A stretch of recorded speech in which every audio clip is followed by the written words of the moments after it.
first rule, which is kind of a comical rule, is stand up straight with your shoulders back. You want to present yourself to the world in a manner that doesn't disgrace you in some sense. That might be a good way to think about it. And you don't want to disgrace yourself, because the consequence of disgrace is emotional dysregulation, more pain, less positive emotion. And so the best way to present yourself is to stand up forthrightly and to stretch out, and to occupy some space, and to you make yourself sort of vulnerable by doing that, because you open up the front of your body, right? But it's a sign of confidence, and that way people are most likely to give you the benefit of the doubt. And that's a good way to start regulating your mood. But not only does it directly regulate your mood to stand up, because it's so tightly associated, like postural flexion is associated with serotonin and emotional regulation, but also because if you straighten up and you present yourself in that manner, then other people are more likely to take you seriously. And that's another way that you can at least give yourself the bloody benefit of the doubt, right? And confront the world in a courageous manner. And that's a really good way of figuring out how to establish yourself in multiple competence hierarchies, because one of the general rules of thumb about how to be successful is to confront things that frighten you forthrightly and with courage. And that's kind of a universal strategy for success. Rule number 2 is treat yourself like you're someone that you care about. You should figure out how you would like to be treated, like you were taking care of yourself, not how you would like people to respond to you. It's more important than that. It's like, imagine you had a child that you really cared for, and someone said, well, people will treat this child exactly like you want them to, but you have to figure out what that is. And so then you'd have to sit down for like a month and you'd think, okay, well, how do you want your child to be treated? You don't want everyone just to be nice to him, you want people to challenge him, and you want people to discipline him, and you want people to tell him when he's wrong. It's like, you don't just want everyone to be nice. That's pathetic. It's pathetic. There's no challenge in that. And so, well, you want to treat other people like you would like to be treated. Well, then you have to figure out, how would you like to be treated? And while you'd like people to fawn all over you and just lay everything at your feet, it's like, no, that's not something you'd wish for someone that you were taking care of. And then there's an additional problem, which is it's often the case that people will treat other people better than they treat themselves. That happens extremely frequently. So one of the things I pointed out in chapter 2 was that if you have a dog and you take him to a vet and the vet gives you the prescription medicine, you'll go buy the medicine and you will give it to the dog, and you will do it properly. But if you go yourself to a doctor and you get a prescription, there's a 30% chance you won't even pick up the medication. And if you do, there's a 50% chance that you won't administer it to yourself properly. And so I really thought about that. When I first came across that statistic, it was another one of those little facts. I thought, what the hell's up with that? It's like, you'll do it for your dog, so obviously you'll do it for something you care about, and you're conscientious enough so you'll actually do it. So like, why wouldn't you do it for you? Your dog likes you, even your dog would rather that you did, but you don't. And it's actually one of the reasons that modern medicine doesn't work nearly as well as it could, because people just don't take their medication. And it's not only because they don't take care of themselves. There's some skepticism about doctors, but you could be just as skeptical about the vet. In Rule 2, it's a bit of a meditation on why people don't like themselves very much. And I think there's 2 reasons, really. And one is that we're fragile and damageable and imperfect in multiple dimensions all the time. And that often just gets worse.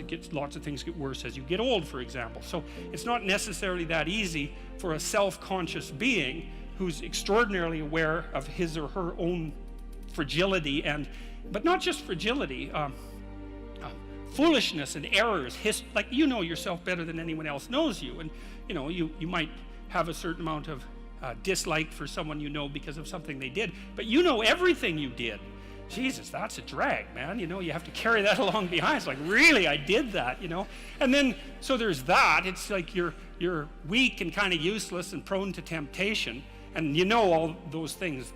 That just shouldn't be that way. And then you're also capable of pretty vicious acts of malevolence. And so you also know that about yourself. And so it's a real existential question for people. It's like, why the hell should you take care of something as sorry and wretched as you are? And that's really what the chapter is about. It's because the answer in the chapter is, yeah, you know, you're, first of all, yes, you're pretty useless and terrible, but so is everyone else, and that's actually an existential problem, right? And what I mean by that, it's a problem that every human being has always had and always will. So it's not just you, it's a universal problem. And that there's an answer to that, and one of them is to, what does it say? Love the sinner but hate the sin. It's something like that, is that despite the fact that you're not all that you could be, the proper attitude to have towards yourself is the attitude that you would have towards someone that you genuinely cared for.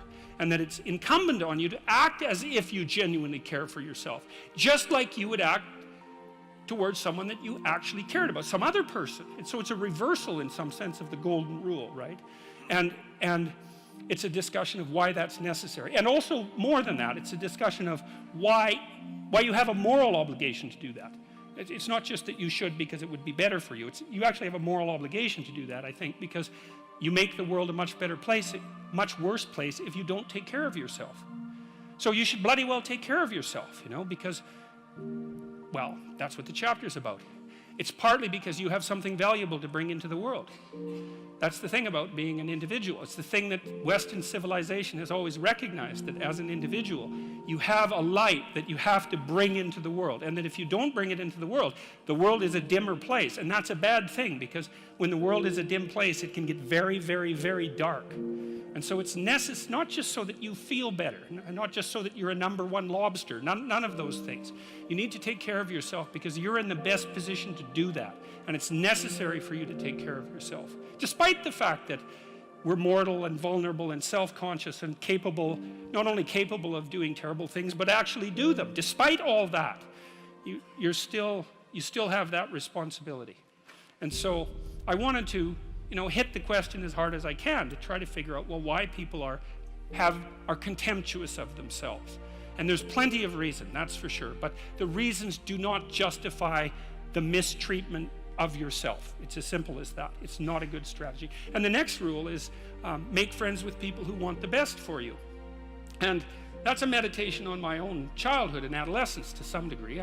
I had friends who wanted the best for me and friends who didn't. And, you know, they were friends who, some of them were aiming up and some of them were aiming down. And if you have a friend that's aiming down and you do something that's aiming up, then they're generally not that happy about it, you know. They try to top your accomplishment with one of their own, hypothetical or real, or put down what you're doing, or offer you a cigarette if you're trying to quit and you've kind of done that successfully, or a drink if you've been drinking too much and are trying to stop being an alcoholic, you know. Or yeah, they're cynical and bitter and devoted towards no good. And sometimes that's family members too, and sometimes it's even part of you, you know. But this chapter is an injunction to people, is like you have an ethical responsibility to take care of yourself, you have an ethical responsibility to surround yourself with people who have the courage and faith and wisdom to wish you well when you've done something good, and to stop you when you're doing something destructive. And if your friends aren't like that, then they're not your friends. And maintaining your friendships with them might not even be in their interest. Number 4 is compare yourself to who you were yesterday, not to who someone else is today.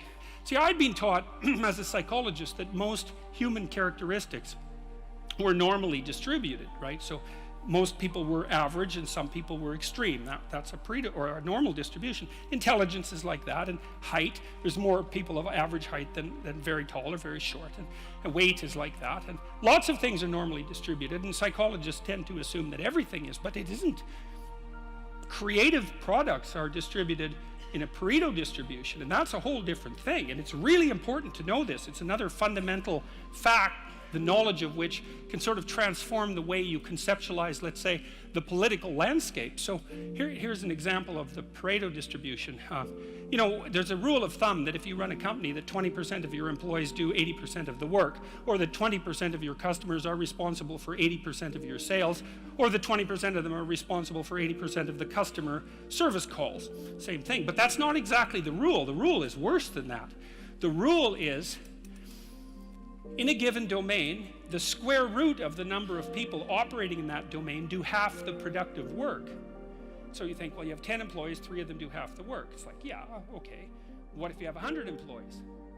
Then 10 of them do half the work.